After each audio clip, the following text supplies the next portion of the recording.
ہمارے دماغ کے اندر ایک گلینڈ ہوتا ہے جسے پائنیل گلینڈ کہا جاتا ہے، جو ہمارے سونے کے نظام کو ترتیب میں رکھتا ہے۔ لیکن یہ 24 گھنٹوں والا یا پورے سال والا سلیپ سائیکل اس وقت متاثر ہوتا ہے جب ہم حد سے زیادہ کھاتے ہیں یا حد سے زیادہ سوتے ہیں یا پھر رات تک دیر تک جاگتے ہیں، جو ہمارے ذہنی اور جسمانی حالت کے بگاڑ کا سبب بنتا ہے،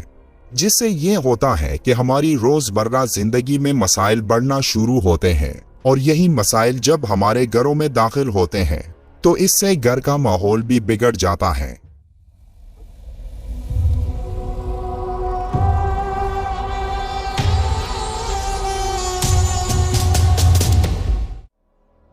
سورہ مزمل کی آیت نمبر 7 میں اللہ کا ارشاد ہے، دن کے وقت تو تمہیں اور بھی بہت سے شغل ہوتے ہیں۔ جب ہم رات میں آرام کرتے ہیں تو یہی آرام ہمیں دن کے وقت اپنے کام کو مکمل کرنے میں مدد دیتا ہے۔ جب دن کی روشنی غائب ہو جاتی ہے تو ہمارے دماغ میں موجود پائنیل گلینڈ میں ایک ہارمون جسے میلاٹونن کہا جاتا ہے، اس کی پیداوار میں اضافہ ہوتا ہے، جو ہمیں نیند جیسی نعمت کو پورا کرنے میں مدد کرتا ہے۔ سائنس کے مطابق رات کو 1 گھنٹے کی نیند جسم میں موجود تھکاوٹ کو دور کر دیتی ہے، اور مسلسل 3 گھنٹے کی نیند ایک صحت مند انسان کے لیے کافی ہوتی ہے۔ اور نیند کا یہ بیلنس کئی احادیث میں بھی بیان فرمایا گیا ہے کہ عشاء کی نماز کے بعد سو جایا کرو۔ جو لوگ عشاء کی نماز کے بعد سوتے ہیں وہ یہ 3-4 گھنٹے نیند پوری کر کے پورے دن کے لیے خود کو ریچارج کر لیتے ہیں۔ لیکن سوال یہ ہے کہ رات کے باقی حصے میں جاگ کر کوئی کیا کرے؟ تو اس کا جواب سورہ مزمل کی آیت نمبر 2، 3 اور 4 میں اللہ نے یوں فرمایا ہے، رات کو نماز میں کڑے رہا کرو مگر کم، آدھی رات یا اس سے کچھ کم کر لو یا اس سے کچھ زیادہ بڑھا دو، اور قرآن کو خوب ٹہر ٹہر کر پڑھو۔ پھر اسی سورت کی 6 آیت میں ذکر ہے، در حقیقت رات کا اٹھنا نفس پر قابو پانے کے لیے بہت کارگر اور قرآن ٹھیک پڑھنے کے لیے زیادہ موزوں ہے۔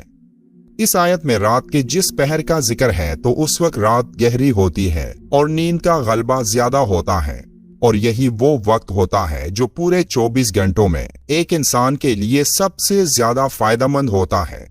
یہ وقت تہجد کی نماز کا وقت ہوتا ہے، جب ایک انسان براہ راست اللہ کے سامنے کھڑا ہو کر اس کی عبادت میں مصروف ہوتا ہے، جبکہ اللہ کی خاص رحمت بندوں کی طرف متوجہ ہوتی ہے۔ حدیث میں فرض نماز کے بعد سب سے افضل اسی نماز کو قرار دیا گیا ہے، اور آپ صلی اللہ علیہ وآلہ وسلم کا ارشاد ہے، تم رات کی نماز کو اپنے لیے لازم کر لو، کیونکہ وہ تم سے پہلے کے نیکوکار لوگوں کا طریقہ رہا ہے اور اللہ سے نزدیکی کا ذریعہ ہے، گناہوں کو مٹانے اور برائیوں سے روکنے والی ہے۔ ایک اور حدیث میں ہے، اللہ اپنے بندے سے زیادہ قریب رات کے آخری درمیانی حصے میں ہوتا ہے، اس لیے اگر تم سے ہو سکے کہ ان لوگوں میں شامل ہو جاؤ جو اس وقت اللہ کو یاد کرتے ہیں تو ضرور ایسا کرو۔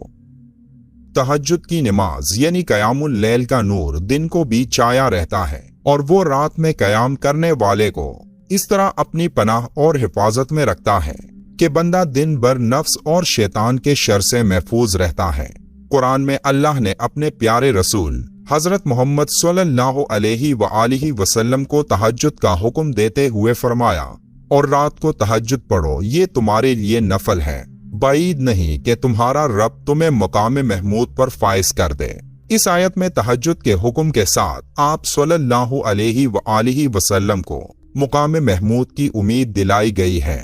مقام محمود آخرت میں شفاعت کبریٰ کا منصب ہے کہ جس گھڑی نفسی نفسی کا عالم ہوگا، اس موقع پر رسول کریم صلی اللہ علیہ وآلہ وسلم رب کائنات کے حضور سجدہ ریز ہو کر شفاعت کی درخواست کریں گے اور آپ کی شفاعت قبول کی جائے گی۔ اس آیت میں مقام محمود کا تذکرہ تہجد کے ساتھ کیا گیا ہے، جس سے معلوم ہوتا ہے کہ نماز تہجد اور مقام محمود میں ایک گہرا تعلق ہے، اور جو لوگ اس نماز کو پڑھتے رہیں گے تو انہیں مقام محمود میں کسی درجے کی اللہ کے رسول صلی اللہ علیہ وآلہ وسلم کی رفاقت میسر ہوگی۔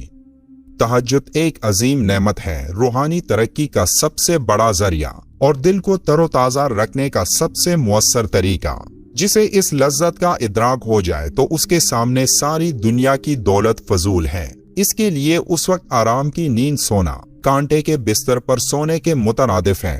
تہجد کم سے کم 2 رکعت ہے اور زیادہ کی کوئی حد نہیں۔ تاہم عملی طور پر رسول کریم صلی اللہ علیہ وآلہ وسلم سے کم از کم 4 رکعت اور زیادہ سے زیادہ 8 رکعت پڑھنا ثابت ہے۔ سائنس کی ایک حالیہ سٹڈی کے مطابق زیادہ سونا ایک انسان کی عمر کم کرتی ہے اور کم سونا ایک انسان کی عمر بڑھاتی ہے۔ مطلب زیادہ سونے سے ایک انسان مختلف بیماریوں کا شکار ہوتا ہے۔ میڈیکل سائنس یہ بھی کہتی ہے کہ زیادہ سونے سے ایک انسان کے دل کے مسلز میں بگاڑ پیدا ہوتا ہے۔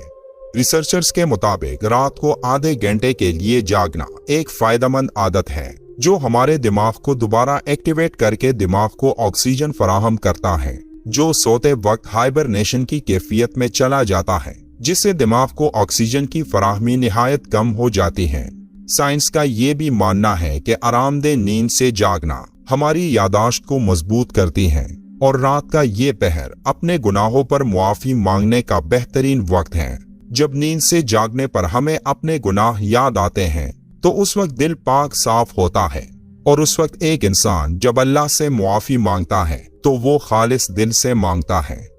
سائنسی تحقیق کے مطابق تہجد کی نماز ایک انسان کے جسم میں موجود منفی اثرات کو دور کرتی ہیں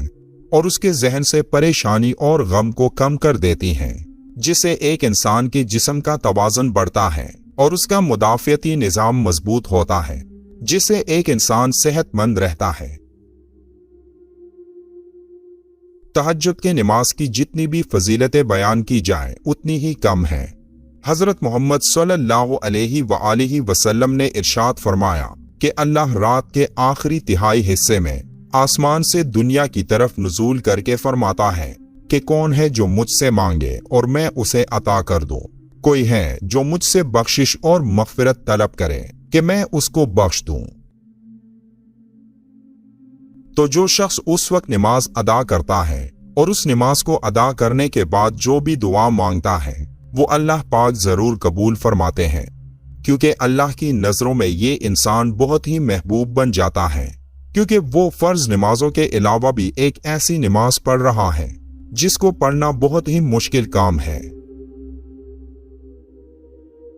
اللہ ہم سب کو بھی قیام اللیل کی دولت عطا فرمائے اور ہماری انفرادی اور اجتماعی مشکلات کو آسان فرمائے، آمین۔ ویڈیو کے آخر میں ایک بار درود شریف پڑھنا مت بھولیے گا۔ ملتے ہیں ایک اور ویڈیو میں، تب تک کے لیے اللہ حافظ۔